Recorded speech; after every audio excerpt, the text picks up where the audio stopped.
Okay, what this recording? Yeah.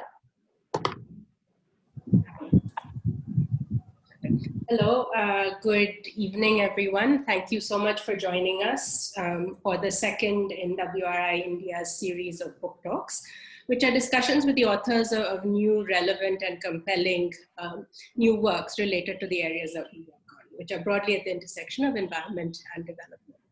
And today we're extremely honored and I'm really happy to have with us Professor Chinmay Tumbe. And he's the author of India Moving, a history of migration in India.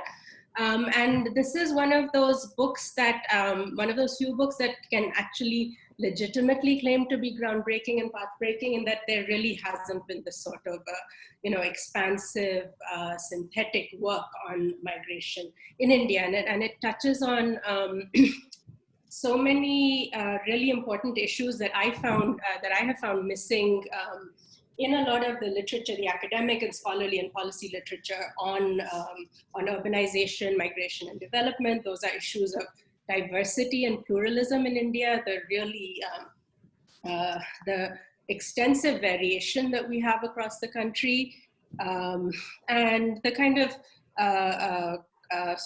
complex urban and rural relations that we have within India as well. And finally, this kind of long historical roots of contemporary both urban cultures and economies, societies, as well as migration patterns in India.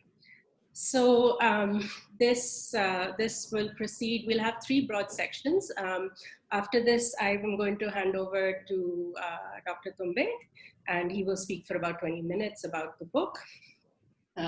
Following that, we will have a discussion which will be led by me. I forgot to introduce myself. I am Shahana Chattaraj, and I'm the Director of Research of WRI India. And the questions that we'll discuss with Dr. Tumbe will follow the four broad themes that we highlighted in the event page. And we'll discuss, and the discussion will be led by me and my colleague Deepti, who happened to work with Dr. Tumbe as an intern, as a research intern on this book a few years ago. So thank you, Deepti, actually, for making this possible. And finally, in the last section, we will open this up to audience Q&A. Just in the interest of time, we'll request you to type your questions in the chat box. And then I will moderate and read them out. So if there are a couple similar questions, I can put them all together and have Dr. Tumbe respond. So now I'm just going to quickly introduce Dr. Tumbe and then hand over to him. So Professor Chinmay Tumbe loves to laugh and learn. He's a faculty member in the economics area of the Indian Institute of Management, Ahmedabad, and was a 2018 Alfred D. Chandler International Visiting Scholar at Harvard Business School. He works on migration, cities, firms, and history. An alumnus of the London School of Economics and Political Science and the Indian Institute of Management, Bangalore. He's been a faculty member at the Tata Institute of Social Sciences, Hyderabad, and was a 2013 Jean Monnet Fellow at the Migration Policy Center, Central European University Institute in Florence, Italy. He's published widely on migration for a decade and has served on policymaking groups. India Moving, a history of migration, was published in 2018.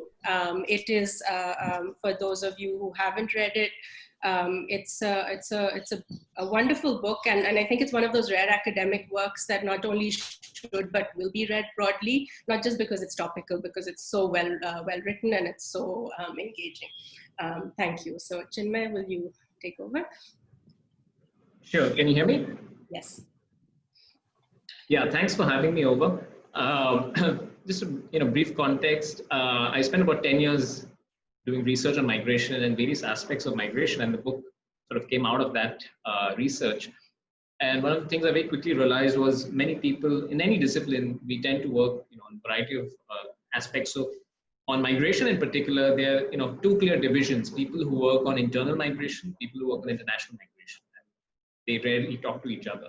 And then there are a lot of people who work on voluntary migration. It's not called voluntary migration, but it's separate from what is involuntary migration, that is trafficking and displacement and so on. And again, they also don't sort of talk to each other. And then finally, there's the migration of labor and also the migration of capital. And so much of what academic studies historically been on migration of labor and not so much on how capital or capitalists themselves have been sort of. And so this book sort of gave me the opportunity to look at all these three dimensions, which actually people have been studying in kind of pockets or in different sort of sections. And there are a few core arguments of this book. The first is, of course, that when we start this idea of diversity in India, of how, I mean, all of us know intuitively that, especially when we go outside the country, if you go to Europe, you go to any country in Europe, and the first thing you would say to an outsider asks you, do you speak Indian? And you'd say, no, there's so many languages in India, so many food cultures and so on. And the question to ask is, how did this diversity actually come about? And it's not very clear, actually. I mean, you might think it's straightforward, but if you take a country like Papua New Guinea, for example, they also speak a lot of languages. In fact, as per one linguistic sort of atlas, more languages are spoken there than even in India. But out there, it's because of isolation. It's because people have not been interacting. There were different islands and people didn't interact with each other. So what you got then was, a very different sort of evolution of it. And so I'm arguing that in this first chapter of the book, it's on diversity, is that migration has been very fundamental to what we call as diversity in India: diversity of religion, diversity of food cultures, diversity of just a variety of castes and communities that you see in India. The spatial spread has been not because they've lived in pockets over time, but because they have moved. And obviously not all have moved with the same propensity. The second argument is that this is not new, in the sense that these migrations have been happening for a long time. But what's unique or distinct about India is the highly circular nature of these migrations. There is a lot of people who move also go back home. So they're not permanently settling down in the cities or in the places that they're going to. The third, of course, is what I call as the Great Indian Migration Wave. That is, India is home to the world's largest and longest voluntary migration system. So just like you have, the great migrations in the US, which refers to the migration of African Americans from the south to the north, or the age of mass migration, which is about transatlantic migration. India, from roughly the late 19th century till date, has been home to some of these, these really long and long-lasting migrations. And they've been happening from particular pockets of India, but almost 20% of India belongs to this category. 20% of India, especially 20% of rural India, is growing up in these regions, which has been having these migrations for a really long time. So this is not new, these migrations. And finally, what I argue is that not everyone has moved. And so some have moved more than others. And in India, if you think in terms of caste, then the upper ranking castes have moved much more than others. The traders have moved much more than others. And so migration is also very important as a potential path for upward mobility. And different castes and communities have done this very well and have become successful. And so when one says that people should not move, or we say that our cities are too full and maybe now is the time that we should invest so much that people don't have to ever move to cities, one has to be very careful with those arguments, because this comes from a point where historically certain people have been allowed to move, and now when the cities are sort of getting congested, this discriminatory argument then sort of potentially keeps people in their physically in the places that they were born in, which is not particularly conducive for upward mobility. Now, the book has, of course, a variety of elements, and I'll just take you through a few of those, and then we can, open it out for discussion. I'll start with this, in the first chapter, this idea of diversity and what really holds Indian diversity. And I'll start with the most famous and unknown migrations of India, which is the migration for marriage. And, this is a remarkable sort of, it's obvious, almost every adult woman in India is a migrant by definition. That is, you move, typically definitions on migration are such that if you move from a place for more than 6 months, you're classified as a migrant. Differs from survey to survey. But in India, because almost every adult woman has to leave village and go out as per marriage rules, you are classified as a migrant. And so the Census of India classifies more than 300 million women as migrants in India, almost all of them for marriage, as per the Census 2011. Now, why is this significant? It's significant because what this means is that all the villages and towns and cities of India are actually connected through these marriage ties, right? And again, note that it's very stark in India compared to many other countries, because this village exogamy rule is very strong, especially in northern India. But what it means is that there's a dense web. Think of it in terms of concentric circles. Every time a woman goes to another village, there's a link formed between that village and this, and it's also often reciprocal. These concentric circles, in a way, on the margin, hold the diversity of India. So think of food cultures, for example, or think of language. It is the women who are learning new food cultures when they move into a family at a certain distance. It is the women who are learning the new language, for example. So think of India's linguistic borders. A village on the border of Karnataka and the village on the border of Andhra Pradesh. When the woman marries and moves from that village in Karnataka, where Kannada is spoken, Kannada is being taught from a young age, and moves to that village in Andhra, it's the woman who's learning Telugu, right? It is the woman who is kind of forming the bridge in this case and connecting these two regions by having this sort of hybridity. So there's this Kannada food element and Telugu food element at the border. But who is doing it? Who is bridging this gap? It is the female migrant. And it is not the man. The man who is in Andhra Pradesh does not have to learn Kannada, is not partaking in the Kannada food culture, unless, of course, the woman is getting it to that household. So this is a very interesting way of looking, I think, of diversity, of what holds Indian diversity. And so Nehru, who had famously said that, Indian diversity is held by invisible threads. And so the first chapter argues that these invisible threads are the women. It's the women migration for marriage which actually holds Indian diversity. Now, there are lots of diversity or diverse migration which I mentioned in the first chapter. To give you an example, slave migrations, historically very powerful, a lot of stories on that in the book. Migration of weavers, for example. So in Tamil Nadu, even today, you have communities which record this in local memory. So during sort of marriage festivals, the work of Vijaya Ramaswamy, for example, she sort of recorded this, that even today when they're exchanging marriage vows, those particular phrases that are used in the ceremonies reflect the migration history. So the man has to say that our family moved from such a place back then to such a place back now, and the woman has to recite this. So migration, the history of migration is often also captured in terms of the local sort of customs of these places. And in this particular, this is the community of the Madurai Saurashtras. This is the weaving community in Tamil Nadu, which traces their history more than 1,500 years back towards what we would call now as Gujarat. Right? So there is incredibly long-lasting migration links across different professions in India, which to me at least quite fascinating. So that kind of sums up the first chapter. Now in the second chapter, I look at the Great Indian Migration Wave. And I look at 4 districts to make an argument on a larger, scale. The first is Ratnagiri, and Deepti, who's on this talk, was part of the team. Which some of us we did a small sort of week-long trip to Ratnagiri, where we kind of tried to understand why is it that the men of Ratnagiri have been moving out generation after generation and not settling down in Bombay, the principal destination, but also coming back. And in between sending back money, remittances, it's semi-permanent migrations. It's not permanent because they're coming back. And every time the father comes back, the son is going out, doing different jobs, but eventually coming back. And it's a truly sort of remarkable sort of culture which exists in Ratnagiri. It's a remittance economy. And what we find is Ratnagiri is actually not very poor today, but even then the migration still continues.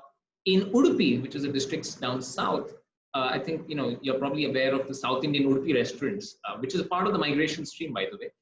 Most of those people that you see working in restaurants, don't actually settle down in those cities. They actually go back. So they're working a large part of their life outside, but they're sending back money to Udupi, and then they eventually go back.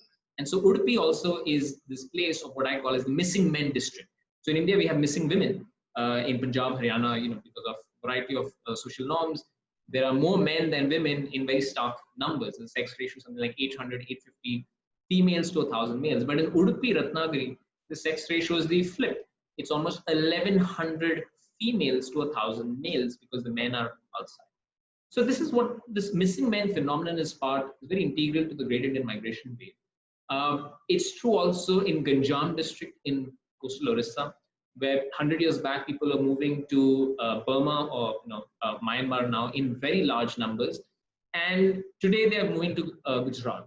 And if you go there and ask them, why are you moving? They will. One of the main reasons they'll say cyclones. There's climatic uncertainty, right? Which means that literally every 10 or 15 years, there's been a super cyclone. So for them, migration actually is a very stable livelihood strategy, which kind of supports them rather than doing anything out there, because whatever they do in 10 or 15 years, it's been destroyed by the super cyclones. Similar story even in Bihar or Eastern Uttar Pradesh, which is a huge cluster of migration, where floods every year devastate that region. Right? And this is also a place which has been sending out people for a long time. So in the book, I talk about Saran district, which sent out people literally, to various armies from the Mughal times to even the British. The Bengal Native Infantry had a huge part of its recruitment from Saran district. The Calcutta jute industry had a lot of recruitment from Saran district, and even today, which continues. So these four districts, Ratnagiri on the west, Udupi in the south, Ganjam in the east, and Saran in the north, give you a flavor of what's happening. And the map, of course, looks quite different. It's there on this particular website. I'm going to share it in the chat window.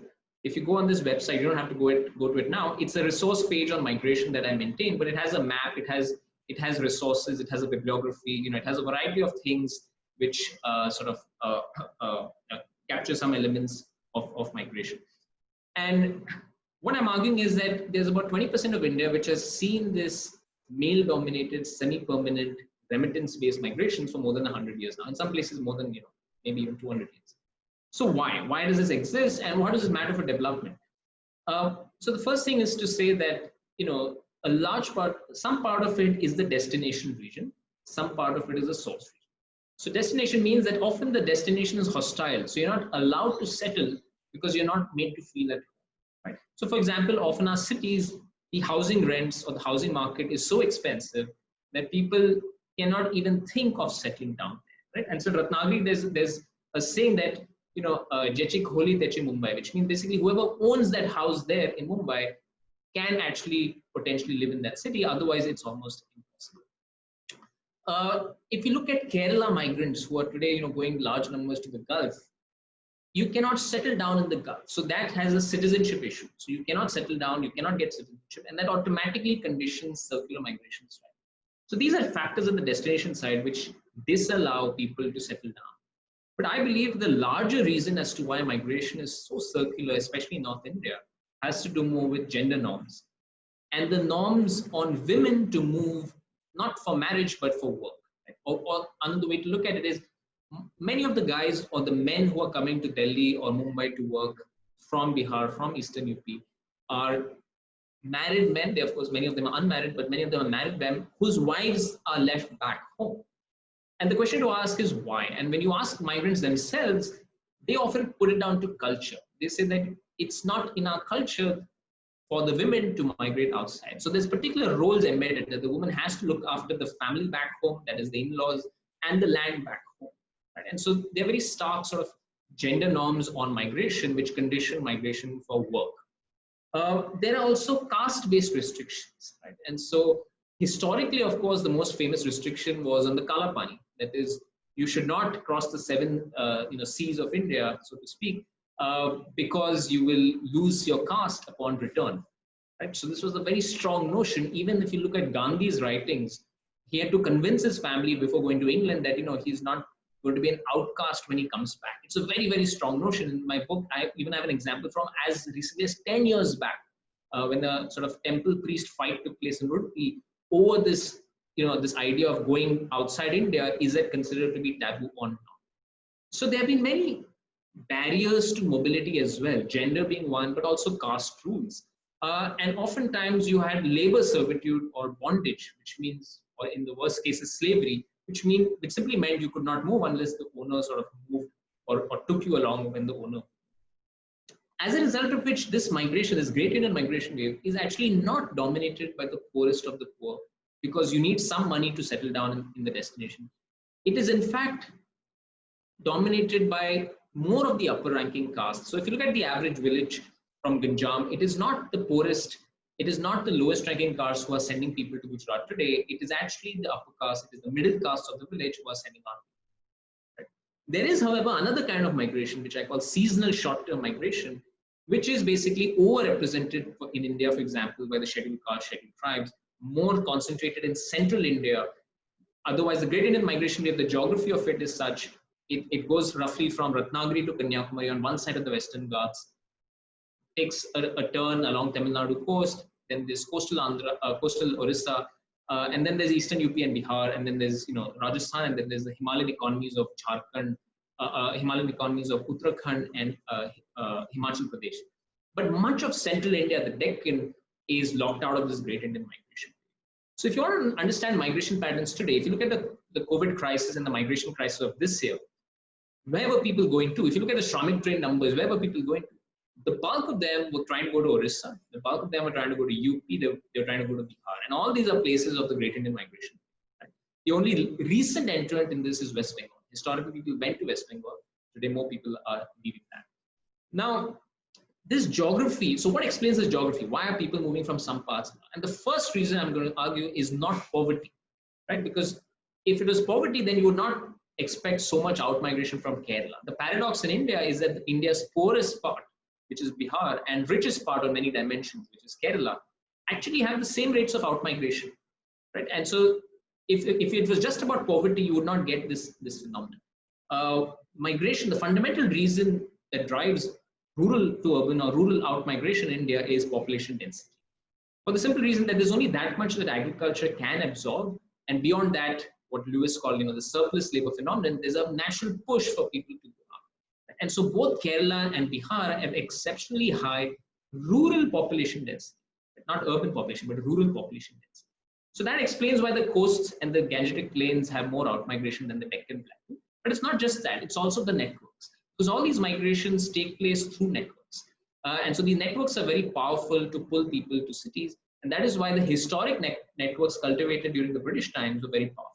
And because the British recruited close to the coasts, remember people reached Mauritius, Fiji, and so on, the Deccan Plateau kind of got locked down. So today's migrations, if you look at the map on the resource page link I sent you, much of the Deccan is actually locked out of migration circuits, whereas these traditional parts continue to stay. So that's the broad argument of the second chapter. In the third chapter, look at business communities, and it's a very fascinating story because all of us know these business communities, and I look at about 4 or 5: the Marwadis, the Chettiars in the south, which today less is known about, but the Chettiars were very rich.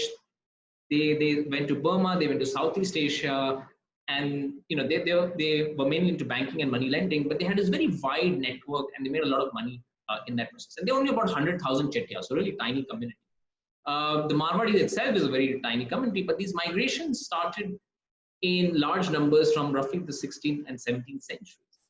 And if you look at India's the business history map or the business community map, apart from the Chettiars, you'd be surprised to know that almost all of them come from one part, and that is the west, that is the roughly Rajasthan, Sindh, Gujarat region. So you look at the Punjabis, you look at the Marwadis, you look at the Sindhis, you look at the Kachchis, you look at the Gujaratis, all of them from that one part. And you really don't think of traditional business communities in India from other parts of India, apart from Chettiars in the south, and of course Parsis also in western India. And so in that chapter, of the book, I look at these migrations, and it's a really truly fascinating story. The Marwadis, for example, are not even from Marwar. They were mistakenly called Marwadis in Calcutta.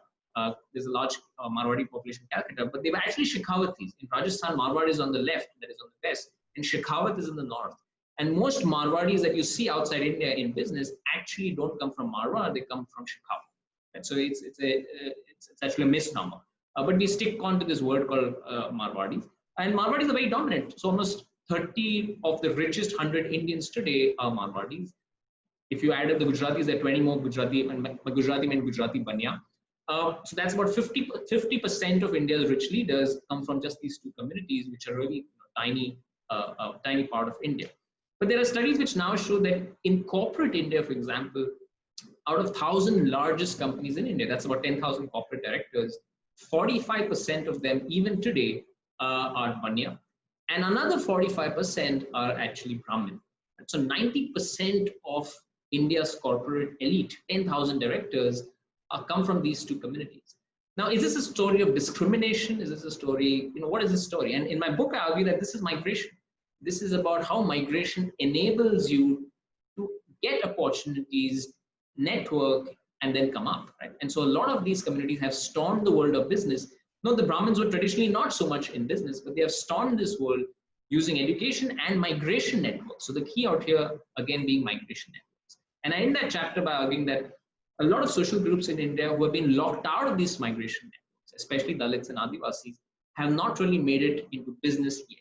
And that is why business chambers, like for example, you have the Dicky today, which is the Dalit Industrial Chambers of Commerce and Industry, argue that migration is very important. There are studies on Dalit entrepreneurship which shows how important migration is in order to liberate. Because if you fail, entrepreneurship often involves initial failure. And if you fail in the place where you were born, often people look down upon you and say, this was never meant for you. But when you move and you're anonymous, and that's the key here, the anonymity that the city provides, often you experiment and you make it big. And that's the story of many Dalit, millionaires. Which there's a book on this. The key to that success was migration more than anything else. So migration as this wider the spatial network of a community, because India even today lives in castes and communities. The IHDS survey shows that about 94% of Indians still marry within own castes. So all of us are linked with our sort of castes and communities. And if that is so, then the wider that spatial network of that particular caste community, the wider the access to information, the wider the access to opportunities. And that is the key, in my view, to upward mobility over time. And so communities which have historically started off poor have made it big, like from Udupi, for example, where even people who were not well endowed 100 years back have become big using these particular networks. That's a story on the side of capital or business. I'll just wrap it up now. Maybe you can have more on the discussion side. There's a whole chapter on diaspora about how Indians have moved across the world. But the fascinating part about here is the old diaspora, these plantation economies like Fiji and Mauritius. So if you read the book, you'll get a sense of how Indians reached there and so on. But out here, I just want to point out that the diaspora in the US is quite unique. The Indians in the US are, as Devesh Kapoor argues, the most elite migrations in the history of migration, actually. There's a nice book called The Other 1%, which talks about this. That is, the guys who have gone there from India have been, they come from the cream de la cream of India. And so not surprisingly, they've done very well in the US. The Gulf migration, historically labor migrations, but today, they're much more 30% of that is also now professional migration. In terms of numbers, we say about 100 million migrants, workers in India, more than that, as per the economic survey. Internal, outside India, about 30 million. We say we have a diaspora, international diaspora of about 30 million. So these are large numbers. India is the world's largest recipient of international remittances. So if you remember the 1970s, 80s, there were these debates on brain drain. Today, nobody talks about that because we get a lot of money, we get about $70 billion from outside. So you'll see that also discourses on migration have changed over time. In the last chapter, there's a whole chapter on partition and displacement. Maybe I'll talk more about that in the discussion section. The last chapter of the book is migration and development. And here I look at three different views. There's a sort of Ambedkarite view which celebrates migration. Ambedkar, liked the idea of migration. He said people should move, and the city is a great place for upward mobility. There's the Thackeray view, the Bal Thackeray view, which was always nativist. It says that the first claim should be of the people born there, the sons of the soil movement. So that's on the other extreme. And there's a sort of Gandhian view in between, which Gandhi himself was a cosmopolitan, but Gandhi advocated that people should stay in the villages. And so there are these three spectrums on development. So there's one which says first claim on people born there, Ambedkarite sort of celebration of migration, and there's one which enjoys the benefits of migration. You know, Gandhi himself was a student, international. He was in South Africa for more than a decade. You know, he widened his networks through movement, but at the end of the day, his recommendation was on fixity. And I would argue that India's tryst with migration and policy making has had a very strong Gandhian flavor for the last many decades since independence, which goes something like this: that is, if we do enough rural development in India, then nobody would have to leave, and then we would have equitable spatial development. We would not over congest our cities and so on. And the evidence, of course, against this is, I think, now fairly solid. That is, people who have moved on average have done better. Obviously, it's not a 100% success story, but there's a lot of upward mobility that can happen through urban migration. More importantly, in places where rural development did take place in India, people left, but they left out of choice. They left out of prosperity, not distress. So, classic examples being coastal Andhra. People went first, very agricultural rich region. People first went to the nearby towns, then the big cities, and finally, of course, the US. So the story of migration in India is such that, or actually anywhere in the world, is that it's a very inevitable part of the process of development. That is, as people get richer, they leave farms and their aspirations change, and they move, for example, to the nearest village, or the nearest town, or the big city. In doing so, they don't lose connection of the ancestral land, and that is equally important. And so the core argument of the book is about circulation. That is, there's very little letting go of the land back home, which happens in migration in India. And that is why fundamentally the rural and urban in India is very closely tied because of this extensive circular migration. So I'll stop now because I see a lot of questions, and I think I'll touch upon those during the course of our discussion. Yeah. But I thought I'll just give this flavor of the book. Thank you so much, Chinmay. So, as your talk just showed, the book just covers an enormous both breadth as well as historical time. So it's a sort of book that raises a million questions, and I hope it does. It just shows how many more areas we need for research and inquiry to kind of understand migration, urbanization, and development in India. So I'm going to begin with some questions which are related to the sort of the last chapter and the larger issue of migration and development.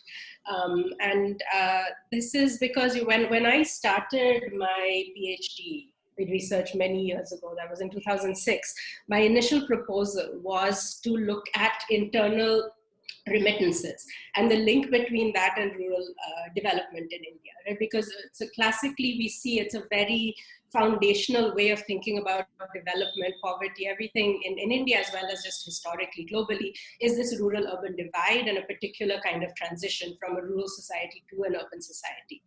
And at that point, there was neither data nor was there any literature. So it wasn't a thing that I could actually study.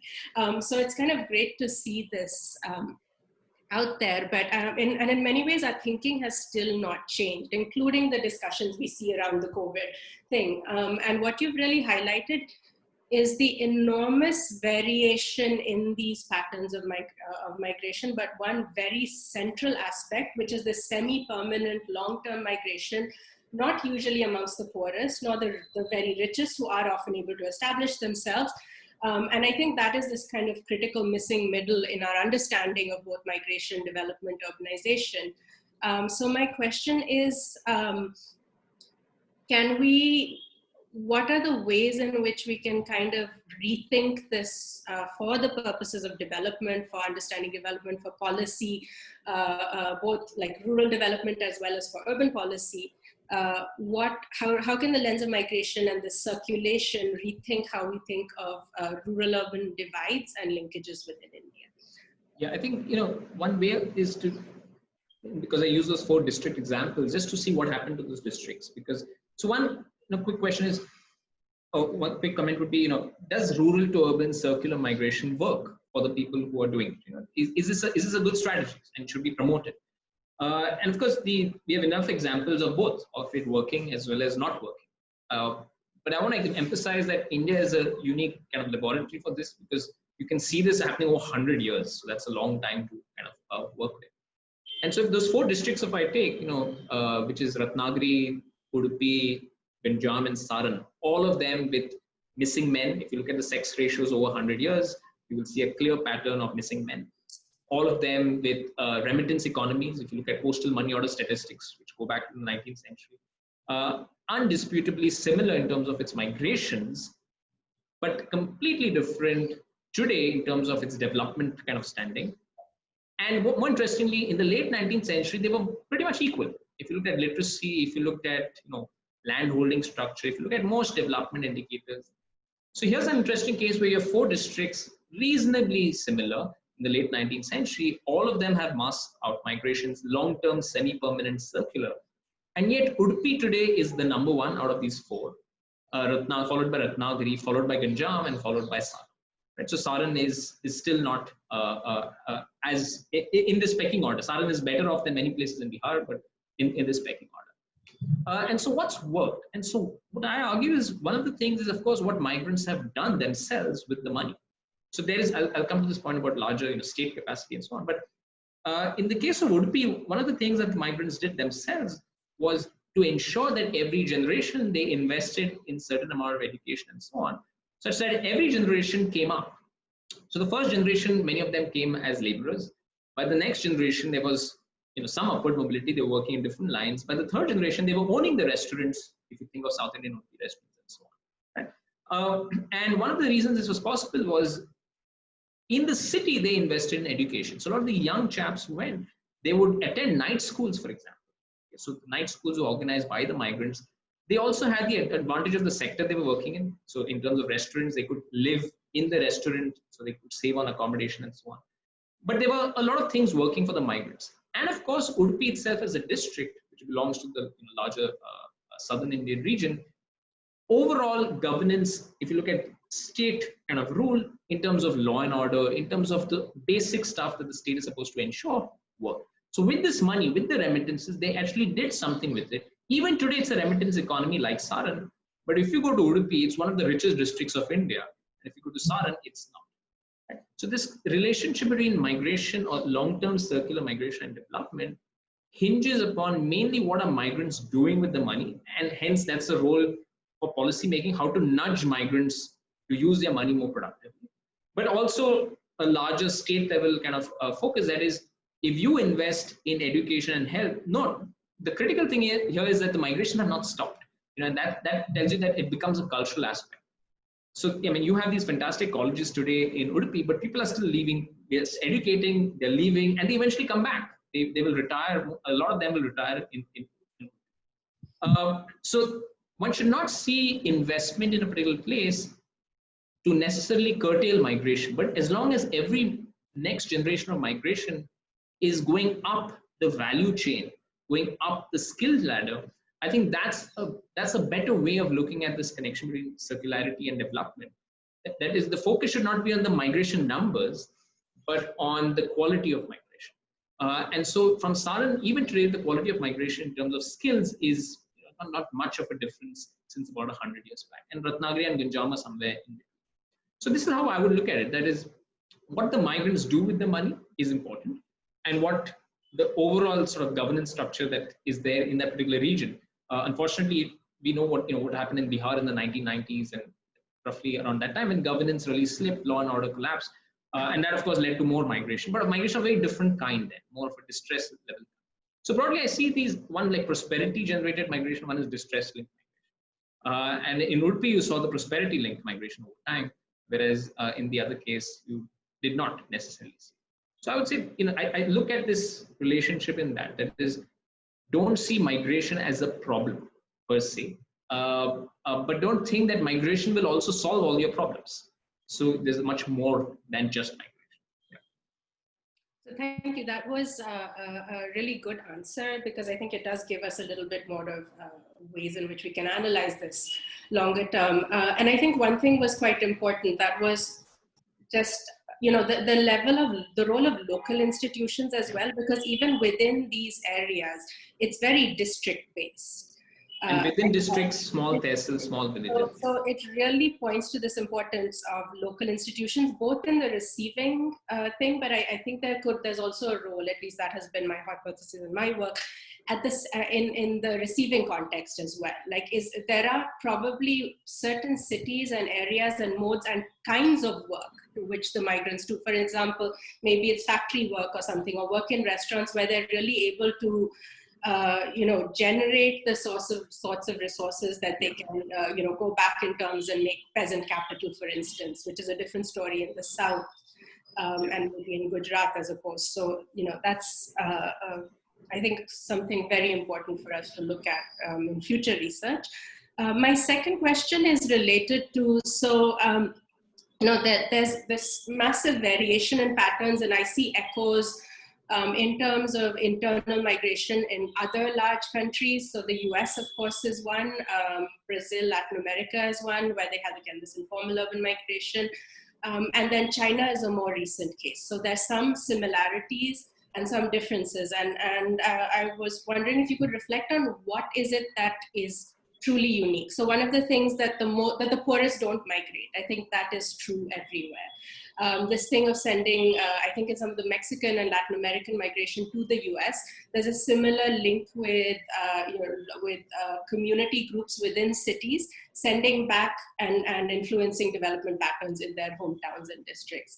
So what is it that, so I think gender was one thing that you highlighted, but what are the other things that we can think of as unique compared to some of these other large countries which have experienced? Yeah, I mean, certainly gender, but I'll just emphasize a bit more on gender, especially with China. I think the big difference between India and China today is really the gender story. One is the general gender story, that is female workforce participation. India in the 20s, in China in the 60%. There's almost like a 40 percentage point difference. But it's really the migration story. When we say hundreds of millions of Chinese people have left farms and gone to cities, it was both men and women, and that has that dramatic effect. Whereas in India, it's been mostly the men, and that's led to sort of masculine urbanization. It's also led to circularity. It has also led to slower urbanization, because people are also going back, so people are not settling down in cities. It's actually closer. The Mexican one is very similar again on gender, right? So the initial 90s migration was heavily based on gender. I think where it differs substantially is in terms of social security policies. And that refers to questions that have been asked. That is, in India, the access to portability of social security is pretty much non-existent. Now, the Chinese had, of course, something called as the hukou system, which regulated urban and rural provisions. But if you got into the city, yes, there was some discrimination based on place of birth, but you still had access to a minimal quality of education, health, and so on, which led to people coming up over time. In India, one of the deterrents of migration actually is that if you leave your place of birth, you don't have access to the PDS. You don't have, and PDS is just one, but you don't have access to health, and health is so important. So there's good work now on migration and health, which addresses somebody else's point, of how women migrants in cities often go back home in the village precisely to access cheaper healthcare, precisely to access the Anganwadi provided health and so on, which is pretty much non-existent in city, and if existent, non-accessible. So what's really different between in the Latin American case, of course, if you go to US, if you got a social security number, you were in the system. If you are not, then it's a case of illegality and being locked out. Out here, we are legal citizens, but the migrants don't have access to social security. Right? And I think that's the big difference in terms of the policy architecture for internal migration. If you look at South American migration to US, vis-a-vis internal migration in China and internal migration in India, gender is one, but I think the lack of portability of social security benefits is clearly one of the jarring sort of differences. And of course, now we have this one nation, one ration card, which is on the cards. And so that potentially solves a large part of the problem. But that's just one service point, that is the PDS, that is subsidized food pretty much. But there are just so many other services. So we need to move to a policy architecture in India where it's pretty seamless to access public welfare anywhere in India. But it's not happening because of our federal nature and because there's a lot of competition and hostility against migrants. So that's the other thing I want to emphasize. That is, in China, you don't really see political parties or politicians at the local level saying anti-migrant stuff, right? So in the sense, if you were in the SEZs along coastal China, it was assumed as a part of nation building that millions of people will come from the hinterlands and work in those SEZs. In India, you have to deal with the fact that what will a political party say when people from other states are coming and taking so-called your state's jobs. So now in India, virtually every state has a manifesto, 80% jobs reserved for locals. So these are the pressures in India, which are not quite there outside in terms of migration. Thank you. So I think that's another huge and important area of research, is looking at how different sorts of policy setups and architectures will impact both migration patterns and migrant welfare. And that's something we should talk about further. I think there's one more thing that comes out that I noticed when you talked about the huge variation across how migration has happened. So one was this pattern of group migration, which seems quite unique, where network migration is very common, but whole groups migrating, and those often did end up settling. And I think one more idea is kind of useful or interesting to think of is in some of the US migration literature, because there are some similarities in that there was no social welfare structure for most migrants. And you have a very diverse range and group of migrants, and they're all treated differently in some ways. And then you have this idea of migrant enclaves, where in a way the migrant community has enough resources to demand welfare and better treatment and access to things. And then you have other sorts of migrants who are kind of in some ways ghettoized and excluded and never able to establish homes. So that might be something interesting to think of. And it's not merely a matter of caste and class. I think it also has to do with the political economy, the kinds of jobs they're moving for. So now I'll hand over to Deepti, who's I think going to follow up on some of the policy questions. Deepti, do you want to take over? And then we'll start with, we have lots of audience questions, and I'll try and address some of them. I'm going to go through them and group them so we can get quite a few answered. Thanks, Shahana. And thank you, sir, for giving me the opportunity to work on such a fascinating book. It was really great. Yeah, so I think I want to start with the conversation we had at IIM Ahmedabad when this book was like, when you were planning to write this book, and then we were having a discussion like, should I go for an academic book or should I go for a storytelling and this kind of book? So I was just wondering, in case if you had gone for academic book, other than data and lots of maps, what else we would have seen in that book, and how this book would have ended, which in this book, it's a very happy ending telling us how we should accommodate migration with the natives. So what more would have been in that book and how it would have ended, because if you write academic book, it's very different from what you have written in this book. Yeah, so I think it's a question like, yeah, go on. And the other thing is, other thing I wanted to ask, had you written this book post-COVID? What more we would have seen in terms of policies, because the COVID thing has really highlighted the lack of government policies and attention in terms of the migrant. Like when you need migrant people, you get them and you treat them really badly, like they live in a very inhuman condition. And there is a whole political economy. So how the COVID has changed the entire perspective that we see for the migrant. And I think I will add one more question, which is on the diversity. While the book celebrates a lot on diversity, and then there is an entire Indian diaspora abroad, which is very united. But what we see within India with the internal migration, there is a lot of conflict. There is upward mobility, certainly, but how do you see segregation within our social mobility or upward mobility within those migrant group? I mean, the group which are migrating. So first we have a tension between the native, and then also is there some kind of clash or some kind of, what kind of relationship do the migrants share within themselves? I'll start with the third one first. Yeah. My sense is it's in relative terms. So there's a good work by Andali Breman and Deepak Malgan and others from IIM Bangalore. It's called Segregation in Indian Cities. And even Deepti, you have worked on this. Indian cities are deeply segregated. There's no doubt about that. But Indian villages are even more segregated. And so that's the really starting point. Right? You're going from 100% segregation, and you walk into the average Indian village, and now, by the way, I have maps because I've been looking at these old village level maps. It is very stark, and I mean the villages we also went in Ratnagiri. The average village in India, if you looked at any segregation index, would give you perfect segregation. Right? When a person moves to the city, person lives in a community in a slum, that is an improvement in the sense that person's worldview is suddenly much wider. It might be restricted, but it is wider.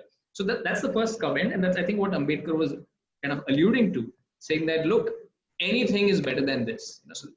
So one has to really start thinking of urban India always in terms of relative to what was happening earlier. And once you start doing that, you kind of understand a lot of choices migrants are making. Obviously, city life is horrendous for millions of migrant workers.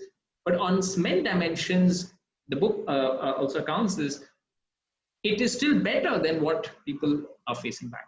Right? So one has to understand specific question on segregation, I think, is the fact that Indian cities, while they're very segregated, they're less segregated than the village, and that does help. And that you look at work on, as I mentioned, this work on Dalit entrepreneurship, it's quite fascinating. I think that it's providing spaces for people to come up. So yes, it is, and this relates to your first point on how would the book ending have been different if it was a pure academic book. I think the academic, I think it would have still been similar, but in different sentences. So it would have, it would be written in a very sort of academic jargon. But I do take the position that migration is not only inevitable but important, should be facilitated, and we need to have more migration in India for India's. I see your last question by Seon Ray on structural transformation. Structural transformation is important. We've had a stunted structural transformation in India where the manufacturing sector has not grown. It's just been services growth. But migration, because of this long-term circular nature of migration, there has been really no permanent movement of surplus labor from rural areas to our cities, unlike what has happened in China. So again, sorry. So coming back to your sort of the first point on the book ending,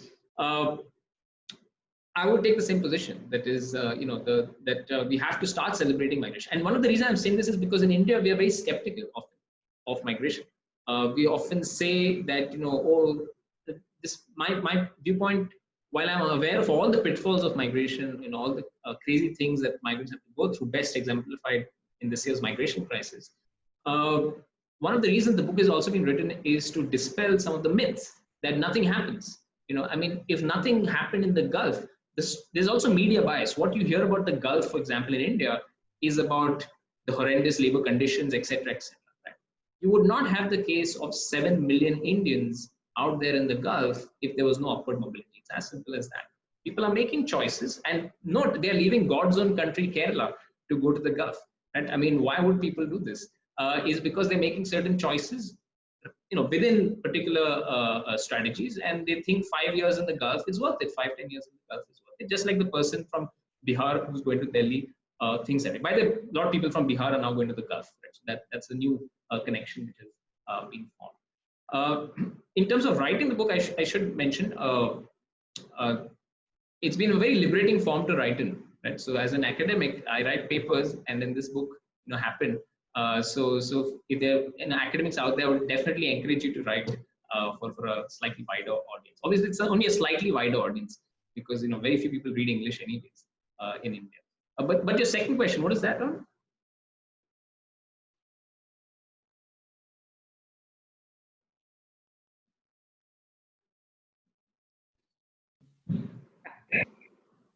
Yeah. Hello. Yeah. So I think your second question was, if you'd written this post the pandemic, how would you have changed in the narrative? Sure. Yeah. I mean, not the way I see it is, if people had read this book, we would not have shut down the railways on March 24th. That's exactly how I would see it. I wrote an article in the Hindustan Times on March 26 saying, please let the migrants go back. Right? It's so obvious what is going to happen. And if you knew there are 100 million migrant workers in India who are circular migrants, who if you shut down their income cannot stay in the city, it is obvious that they're going to start walking back home if there's no railways. Right? So if you had the railways, they would have at least gone back in time. So my sense is the principle of the book, if you actually read the book, it would inform a kind of, and that's why I'm doubly surprised by the decision, because the economic survey did mention that there were large numbers. There was a working group report in 2017 on migration. So 2 reports of the government of India of the current ruling dispensation, and these were reasonably well circulated. So there was an idea, of migration. It didn't come out of the blue. And I think what the crisis has done is really, the only good thing one can say is that at least now something will happen, right? And so now this one nation, one ration is suddenly on the sort of policy sort of checklist. A lot of things. I mean, I can tell you, construction companies. There's a huge focus in entrepreneurship now on low-income housing for migrant workers, and I happen to have talks with a variety of these stakeholders virtually every week now. So there's a huge buzz because of the crisis. In India, unfortunately, we need a crisis to kind of get moving on a certain issue. But it was completely unnecessary. Completely unnecessary. And in fact, the crisis kind of intensified the potential of the virus to spread. The whole idea of the lockdown was, of course, not to let the virus spread to Indian villages. So it was a very noble thought. But what we did was to, you got this situation with 20,000 camps with 500,000 people in high congestion areas, where the chances of, a virus spread were even higher, actually. I will just show you, one slide on this particular issue, which will put this in perspective for all the things, right? So can you see this? Yeah. So this is a slide not on to 2020, but 1897, because this is what happens in India when you have a pandemic. People want to go back home, right? And so this is the time when the plague hit India in Bombay, and believe it or not, the British had to have the same choice. That is, do you shut down the Indian railways or not? And it's remarkable what, the British, messed up big time in the handling of the plague. But on this particular question, they had a very interesting observation. They said, even if we shut down the railways, people will walk back home, right? They're on record to say this, right? And so they actually organized special trains for people to leave just as the pandemic was, first detected. And so half of Bombay quit. 400,000 people from Bombay went back home between late 1896 and early 1897, and of course all of them came back later in the year when things started becoming slightly more normal, right? So in fact, we have a precedence on this in India. There's also a good precedence of the plague in China in 1911 during the Manchurian plague, where the railways was shut down for third class and fourth class passengers, again with this noble intention of stopping the spread of the virus. But because you had circular migration there as well, people walked, and because it was January 1911, people died in the winter of just walking. So what the visuals that you saw in April and May of this year, you saw in January 1911. So broadly, you should not shut down the railways with a 4-hour notice. I think that is the broad lesson that we get from 3 incidences: plague 1897, China 1911, and India 2020. I think they're very good reasons for getting people back, maybe have a quarantine back home. And eventually you'll see the failure of the policy in the sense that 2 months later, people did go back at a time when infection rates were much higher, right? So it kind of questions the initial sort of policy as well. Of course, hard choices. It's not an easy choice to make whether to shut down or not. But if you knew how many migrant workers will get stuck out, then I think one would have to think this. I think going forward, if say there's a pandemic next year, clearly there will be some planning in place as to what should be done and so on. And the British on this particular count, they got right. They did many other wrong things during the plague, but I believe on this case. So this was 1897, and of course this is what happened this year, right? Which is the walking back, and this is the kind of the kind of harshness that you see when the Indian Railways is shut down. The Indian Railways, by the way, is the lifeline of India. This is really a very important point to note. I mean, the book has a lot on the railways, but there are many things that happen when you shut down the railways. It's not just migrants who are stuck. it's also travelers, and there were a lot of travelers who for more than 3 weeks were stuck on the stations. So you're creating more sites of compactness, which is not the ideal situation any public health expert would tell you. So I've been very consistent on this. That I wrote about this that the government should have sent back and so on. So if the question is what should have been done differently, simply put, given a week's notice for people to go back home before announcing a full lockdown, and the time was there because on 12th March the health ministry said there was no health emergency. And then on 16th March onwards, they started shutting down flights. They gave a schedule on how India's air traffic will shut down. It was sequential. It was not one fine day. But railways was one fine day. Now, whether that was deliberate, I don't know. But it was, on hindsight, clearly not a good move in my view. Thanks, Chinmay. Can we just go on 10 minutes extra? Sure. Yeah. I can ask some of the audience questions. One is, there are a lot of questions which I'm going to group together, and a lot of them are really related to, given that migration is so important for both migrants and India as a whole, what are the sort of things, what are the sorts of policies? One, ration card, of course, is one, but what other things? You talked about housing and things. What do we need to put in place to ensure that migration works better for migrants? These are both in sending and receiving contracts. So from urban planning and housing to within their own. So, the number one is, of course, to have some data on migration, right? So any researcher will tell you that, like you yourself said, when you were looking at remittances in 2006, there was nothing much. In fact, the first data on remittances in India came out in 2010. The census 2011 numbers on migration were released last year, 9 or 8 years after the census. And even today, not all the migration tables are released. And even then, they're giving you data for 2011. Right? So we are pretty much blind, flying blind rather, when it comes to a lot of stuff on migration.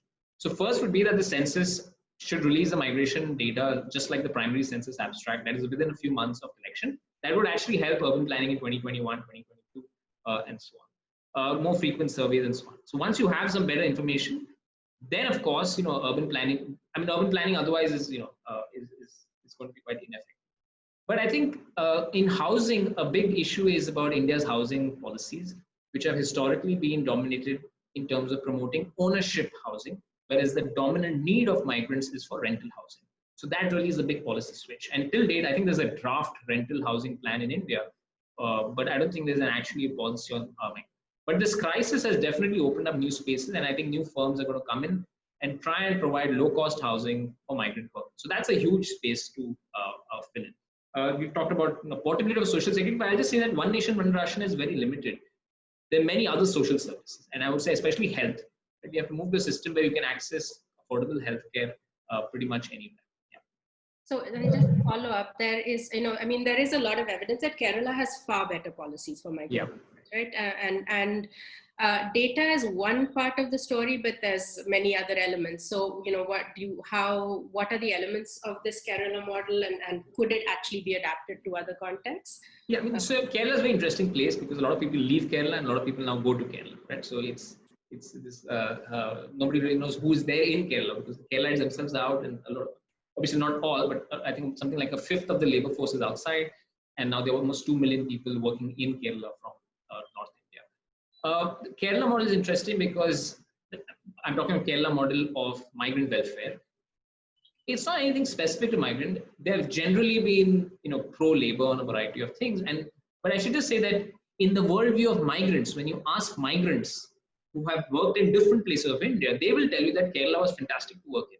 Right? And so that is something nice to hear. That is, people are appreciating good labor conditions for obvious reasons. But people want money at the end of the day. And so Kerala, of course, now, because of the labor shortage created by Gulf migration, there is that upward sort of pressure on this thing. But one thing is those, token kind of things, like they use the word guest worker and so on during the pandemic. So that got a lot of traction. But you should note that the word guest worker is also very controversial in migration. It was used for Turkish migrants in Germany, last Arbeiter, and that became a derogatory word. Because they stayed on, they were not really guests. Right? So even the word, so I'm not very comfortable with the word guest worker either. In fact, I think migrants is better than guest worker. But they've definitely shown during the pandemic much more sensitivity. This was a classic thing during relief camps. You know, they had carom boards, they had mobile chargers, and they gave food of the native source. So they were very sensitive to migrants themselves. But I must say that why a state is good to migrants coming to it happens because they have many migrants outside. You know, that's the, if you want to ask why are some states so hostile to migration and some not, this is the answer. Right? So Gujarat and Punjab, there are a lot of people going to these states. You rarely hear anti-migrant sentiment in Gujarat and Punjab. Why? Because Gujarati and Punjabis are, you know, around the world. Right? Whereas in Maharashtra, the Maharashtrian diaspora is much more narrow compared to the Gujarati. Right? And so that experience with your own people going out, you're more empathetic with migration if you yourself have moved out or you know family members who moved out. And so that sort of tells you something about the migration, the dynamics about hostility towards migration. In terms of, you know, very specific policies, they're not doing anything too different. There's something called the construction cess board, which is important for construction worker welfare. Maybe they're using that in a better way. I'm not too sure. But that is one of the, you know, clear policy things. Every construction company has to pay into this construction cess board. Nobody really knows where that money goes. It goes to state government coffers, but that's supposed to be used for labor welfare. And construction industry is almost a third of the migrant workforce in India. That's a huge sector where good things can happen. Can I have just follow up to the same question? Yeah, quick. Yeah, so is there going to be any change from the organizational perspective, like they are gonna have some better offer for the labor worker who are coming to work, or the working condition is going to change in a company or organization post-pandemic? Not really, in the sense that the bulk of the migrant workforce is anyway like the bulk of the workforce in India in the unorganized sector, right? So unless you have this massive push towards formalization, that is not happening. There's domestic health, there are plumbers, there are cooks. There's a vast informal economy which absorbs migrant labor apart from manufacturing. Right? So what I think you're talking is where it's feasible is in the organized space, like construction, but construction at a particular scale. If you go to Surat's small workshops, you know, nobody's really implementing all those regulations out there. Now we have this new labor codes in India, which is, you know, streamlining a lot of the labor laws and so on. Does it have anything specific for migration? Nothing, right? The only law for migrant workers is the Interstate Migrant Workers Act of 1977 or 1979, and that kind of regulates contractor-based migrations. I think what firms are more sensitive now going forward is to contractors. What they've realized is that there's been a complete distance between firms and employees because of the contractor, and so a lot of contractor accountability should be asked for. One of the reasons why migrants suffered so much in the construction sector during the pandemic was that the contractors fled. So these are migrants new to the city in many project sites, don't speak the language, completely dependent on the contractor. And if the contractor runs away, then you're stuck. And the firm does not know these people because the firm has been dealing only with the contractor. Right? So I think there has to be more calls for contractor accountability, because in many sectors, in a large part of this migration economy, it's not contractor at all. It's family networks which are getting people into the cities. But in certain sectors like construction, contractor is huge. And so that is one place where, you know, some reform can, I think, take place. But overall, I'm not too optimistic that, you know, conditions will change per se. In the short term, though, there's a demand for migrant workers. So there's a natural bargaining power increase right now because people are wooing back migrants to come and work because there's still that shortage. So wages will be bid up. Ultimately, if you ask migrants what they want, they'll say we want money first. Right? So then everything else comes later. And that pressure on wages to go up, we are slowly seeing in our cities because there's still a shortfall of. Can I ask just one more audience question before we wrap up, because it's on a slightly different longer term issue. So one of my colleagues is asking, long-term distressed migration has not been that common in India. Like you talked about the circular cyclone based thing in Odisha, but he's asking, is there evidence now on migration induced by climate change or environmental distress, and how will this change? Will it lead to kind of more longer term patterns? Yeah, I mean, there are studies on this. They show that, you know, drought induced migrations have always been happening. Some of the migration networks that have started because of the great famines of the late 19th century and so on. When we say climate change, I mean, I should just point out, you know, obviously climate change is happening and so on, but the late 19th century rainfall shocks of India were far more intensive than anything till date. Right? So you had the 1977, 1899 rainfall shocks. We've not seen those kind of rainfall shocks even till date. And in those times, of course, people left in large numbers. The one place it's happening for sure is in West Bengal, right? And I end this book with that note that Bangladesh and West Bengal are particularly prone on account of climate change. But West Bengal has moved from being a state of net in migration to a lot of out migration now, especially from the places around Calcutta, and so the low-lying areas. And I'm pretty sure that a part of that reason is at some level. You can't really pinpoint what is the reason, but at some level, that is the case. In Orissa, of course, cyclones, but that's not really climate change. That's been happening for a long time. So yes, there's a huge, and this is what WRI does so well. There's a huge a need to study climate change related migration as we move on in the next decade. So that's something you all are very well placed to study. But all I'll say is that rainfall induced or drought induced migrations have always been there. So it's a bit tough to think about what is the climate change. So you have to think of new regions which are being affected, because there are certain pockets of India where always, in Vidarbha for example, always people have been migrating for decades now. So there's nothing new in that person. I'll just skim over some of the questions. One is on structural transformation. What is the role? Fundamental, right? I mean, all the economic models that we learn, migration is fundamental, and you cannot have structural transformation. What's interesting in India's case is complete absence of the manufacturing takeoff, which happened in East Asia. And so historically, if you see in manufacturing, whether in Britain, France, Germany, China, Japan, has absorbed that migrant labor. Whereas for us, it's been services. And what we mean by services, typically trade, restaurants, logistics, construction, these kind of sectors. And maybe there's a case to be made that with the technological divide, that the service sector is not really well placed to absorb a large part of this labor. And so maybe India's stunted structural transformation is based on its service-led growth and not manufacturing-led.